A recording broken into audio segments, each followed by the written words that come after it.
বাংলাদেশের সাথে আমদানি বাণিজ্যের ক্ষেত্রে কোনো দেশের টানাপোড়েন নেই, বরং সবার সাথেই সুসম্পর্ক রয়েছে। বুধবার টিসিবির ট্রাক সেলে আলু বিক্রয় কার্যক্রমের উদ্বোধন শেষে এসব কথা বলেন বাণিজ্য উপদেষ্টা। জানান, বাজারে সরবরাহ সংকটের কারণে মূল্যস্ফীতি বেড়েছে, যার নিয়ন্ত্রণে সরবরাহ বাড়ানোর উদ্যোগ নিয়েছে সরকার।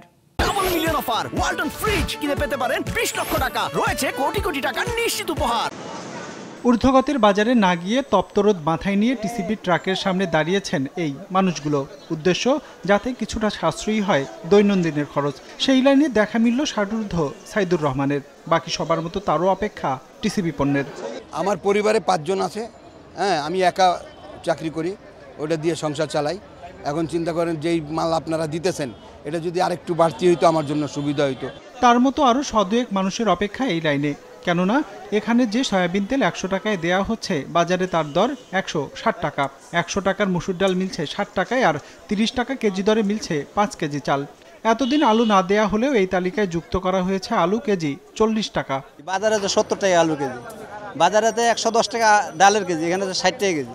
এটা আমার জন্য, আমি গরিব মানুষ, আমার জন্য ভালো সুবিধা আছে, সুযোগ সুবিধা আছে দিকে তো নিতেছি। মনোরম তো নিলে তো 10 টাকা কম পাবো লাগে এই জায়গায় আইস।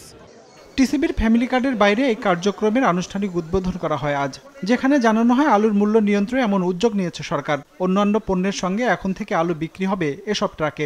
দর নিয়ন্ত্রণে হিমাগারগুলোতে তদারকি বাড়ানোর নির্দেশও দেওয়া হয় অনুষ্ঠানে।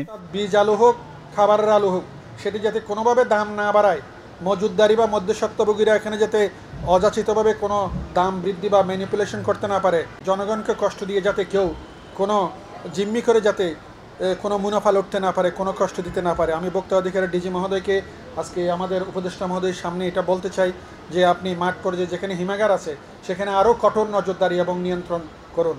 খাদ্য মূল্যস্ফীতি কমাতে বাণিজ্য, কৃষি ও প্রাণী সম্পদ মন্ত্রণালয়ের সমন্বিত উদ্যোগ গ্রহণ করা হয়েছে বলে জানানো হয় অনুষ্ঠানে। বলা হয়, রমজানে তেল, চিনি ও খেজুরের দর সাধারণের ক্রয় ক্ষমতার মধ্যে রাখার লক্ষ্যে শুল্ক ছাড়ের উদ্যোগ নেওয়া হয়েছে। আমদানিতে কোনো দেশের সাথে বাণিজ্যের ক্ষেত্রে টানাপোড়েন না থাকার কথাও জানানো হয় অনুষ্ঠানে। বাণিজ্যের ক্ষেত্রে আমার কর্মকাণ্ড রাজনৈতিক না, আমার কর্মকাণ্ড হচ্ছে পরিপূর্ণভাবে বাণিজ্যিক। সো আমার কাছে Bharat, Pakistan, China is no issue. আমি সবাইকে সংযুক্ত করতে চাই। যেমন আপনারা সিন্ডিকেট বলছেন, আমরা যদি এখন দেশ হিসেবেও সিন্ডিকেটেড হয়ে যাই তাহলে তো সমস্যা। আমাদেরকে উদার ব্যবস্থা নিতে হবে এবং উদার ব্যবস্থার মধ্যে চাহিদা যোগানের একটা ভারসাম্য রক্ষা করতে হবে। টিসিবির পণ্য বিক্রির কার্যক্রম চলমান থাকবে আগামী মাসেও। প্রতি ট্রাক থেকে সুবিধা পাবেন অন্তত 350 জন মানুষ। চাহিদা এবং যোগানের যে ভারসাম্য, এটাকে আমাদেরকে রক্ষা করতে হবে। রঞ্জিবুল মিজান, বিজনেস রিপোর্ট, মাছরাঙ্গা টেলিভিশন।